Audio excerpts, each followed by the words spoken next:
Friends, इस video में आज हम जानने की कोशिश करेंगे नेगोशिएशन के बारे में। जब भी आप कोई बिजनेस करते हैं या फिर आप कोई जॉब करते हैं या फिर डे टू डे एक्टिविटी में आप किसी के साथ डील करते हैं तो हमेशा आपको नेगोशिएशन करनी पड़ती है। मान लीजिए फॉर एग्जांपल कि आपको एक जगह से दूसरी जगह जाना है और आप ऑटो लेने गए। ऑटो वाले ने बोला कि मैं 100 रुपये लूँगा, आपने बोला कि मैं 60 रुपये दूंगा। तो अब क्या होगा दोस्तों, अगर आप दोनों नेगोशिएट करके किसी एक मिडिल प्राइस पे पहुंच पाएंगे, किसी एक सही प्राइस पे पहुंच पाएंगे तो आप ट्रैवल कर लेंगे उसके साथ में, नहीं तो आप उस ऑटो वाले को जाने देंगे और दूसरे ऑटो वाले से नेगोशिएट करेंगे। इसी तरीके से बिजनेस में जब आप कोई सामान बेचने जाते हैं, आप किसी को कोई प्राइस बताते हैं, वो आपको बताता है कि नहीं मैं इतने में नहीं लूंगा, मैं किसी और प्राइस पे लूंगा, तो फिर आप नेगोशिएट करते हैं। लाइफ में अगर आप उठा के देखेंगे तो आप हर रोज नेगोशिएट करते हैं और जो अच्छा नेगोशिएटर होता है वो अच्छे बेनिफिट पे अपने लिए सामान को खरीद पाता है। तो इस वीडियो में मैं आपको कुछ साइंटिफिक तरीका बताने वाला हूँ कि किस तरीके से आप नेगोशिएट कर सकते हैं और कैसे एक सक्सेसफुल नेगोशिएटर बन सकते हैं। देखिए दोस्तों, आइडल केस सिनेरियो क्या है, हम हमेशा ये चाहेंगे कि हमारी बात मानी जाए, लेकिन ऐसा होता नहीं। सामने वाला चाहता है उसकी बात मानी जाए, लेकिन ऐसा होता नहीं। हम हमेशा एक एग्रीमेंट पे पहुंचते हैं। आज मैं आपको एक साइंटिफिक तरीका बताने वाला हूं कि आप एग्रीमेंट पे कैसे पहुंचेंगे। ये साइंटिफिक तरीका है दोस्तों, अ तरीका कॉल्ड पाई। पाई क्या होता है? पाई मान लीजिए वो एक चीज है जिसको आप डिवाइड करना चाहते हैं या फिर जिस चीज के ऊपर लड़ाई चल रही है। मान लीजिए जब आपको ट्रैवल करना था तो आपका पाई था कि ट्रैवल करने में खर्चा कितना होगा।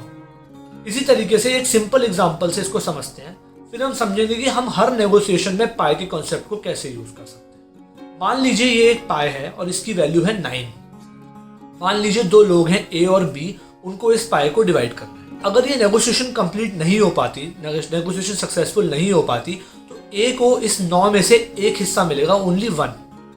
अगर ये नेगोशिएशन सक्सेसफुल नहीं हो पाती तो बी को इसमें से एक हिस्सा मिलेगा, उसका वैल्यू होगी 2। यानी कि अगर नेगोशिएशन फेल होती है तो ए को मिलेगा 1, बी को मिलेगा 2। तो इसका मतलब ये कि अगर नेगोशिएशन नहीं हो पाती है तो ए ले जाएगा एक हिस्सा, बी ले जाएगा 2 हिस्सा। तो इसीलिए ये दोनों चाहेंगे कि नेगोशिएशन तो हो जाए ताकि एक बड़ा हिस्सा मिल पाए। हम नेगोशिएट कब करते हैं? हम नेगोशिएट तभी करते हैं जब हमारी इंडिविजुअल कैपेसिटी से ज़्यादा हमें मिल सकता हो नेगोशिएट करके, नहीं तो नेगोशिएशन करने का कोई मतलब ही नहीं है। तो यहाँ पर हम नेगोशिएशन कैसे होगा? अगर आप आइडल के सिनेरियो में सोचेंगे तो आप बोलेंगे एक काम करते हैं, 9 को इक्वली डिवाइड कर देते हैं, 4.5 ए को दे दो, 4.5 बी को दे दो, किस्सा खत्म, लाइफ सॉर्टेड। दूसरा तरीका ये हो सकता है कि ए ये बोले कि मुझे तो पूरा चाहिए, मैं तो 9 लूंगा, लेकिन ऐसी नेगोशिएशन कभी हो नहीं पाएगी क्योंकि बी को भी 9 चाहिए। तो अगर आप आइडल केस सिनेरियो देखेंगे तो ए को पूरा चाहिए, बी को भी पूरा चाहिए। अगर आप सिंपल केस सिनेरियो देखेंगे तो ए बोलेगा मुझे आधा दे दो, बी बोलेगा मुझे आधा दे दो। लेकिन क्या ये सही नेगोशिएशन हुआ? अगर मान लीजिए एक एग्जांपल लेके चलते हैं कि ये दोनों डिसाइड करते हैं कि आधा आधा डिवाइड कर दो, तो बी बोलेगा यार मैं तेरे बिना डबल ले सकता था, तेरे से डबल मैं ज्यादा पावरफुल था, मैं इक्वल क्यों रखूं भाई, मैं तो इक्वल नहीं रखता। ए बोलेगा अगर तू इक्वल नहीं रखता तो मत रख, तू 2 लेके चले जा, मैं 1 लेके चले जाता हूँ। उस केस में फिर दोनों का नुकसान हो जाएगा। तो हमारा मुद्दा ये है कि किस तरीके से हम इस पाए को जाने।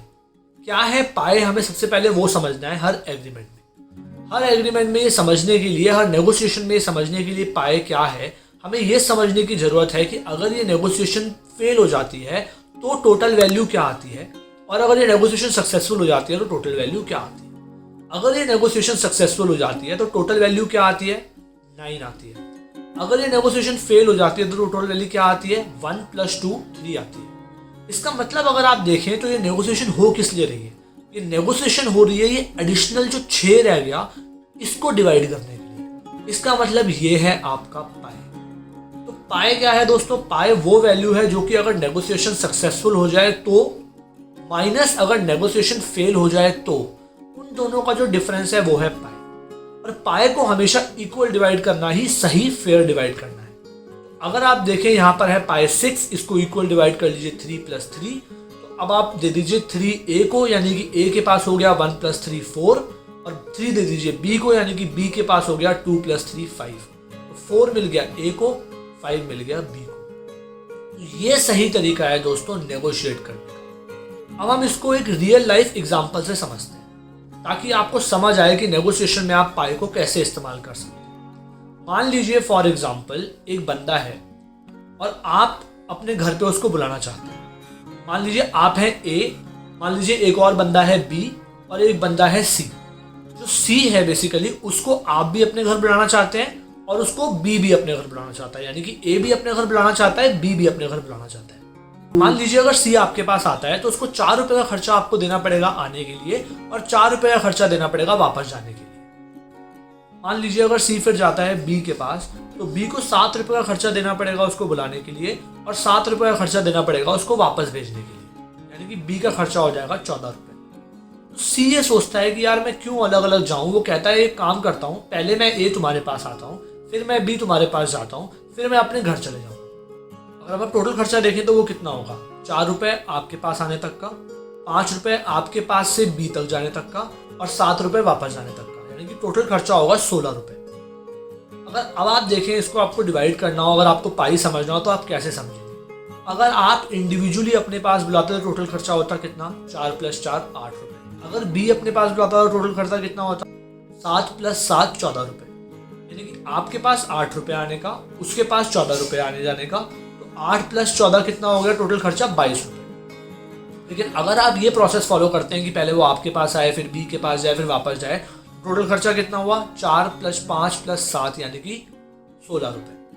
तो पहले खर्चा हो रहा था 22 रुपए, अभी खर्चा हो रहा है 16 रुपए, तो पाई कितना हो गया, 6 रुपए। तो इस 6 रुपए को आप इक्वली डिवाइड कर लीजिए, कितना हो गया, 3 रुपए 3 रुपए। पहले आपका कितना खर्चा होता, 8 रुपए। 8 रुपए में से 3 रुपए माइनस कर दीजिए, यानी कि 5 रुपए का खर्चा देंगे आप। बी का कितना खर्चा होता है, बी का खर्चा होता है 14 रुपए, तो 14 में से 3 माइनस कर दीजिए, यानी कि 11, यानी कि 11 रुपए का खर्चा देगा बी। तो टोटल खर्चा कितना हो गया, 5 + 11 16। तो खर्चा अभी भी 16 ही हुआ, लेकिन आपने दिए यानी कि ए ने दिए 5 रुपए और बी ने दिए 11 रुपए।